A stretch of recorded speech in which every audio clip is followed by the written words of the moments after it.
In front of me is Xiaomi Mix Flip, and today I would like to show you how you can add emergency numbers.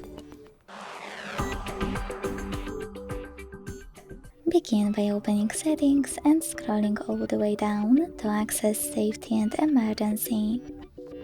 Then click on Emergency Contacts. Select Add Contact and click on the one that you wish to add. Then do exactly the same with all the other ones you need. If you want to change order of them, hit Reorder at the top right corner. Then hold the chosen one and drag it to the proper place. When you finish, hit Save. To remove one of your contacts though, use this X next to the one that you wish to get rid of and confirm your choice in the pop-up. Thanks so much for watching. If you enjoyed this video, leave a like, comment and subscribe. Bye!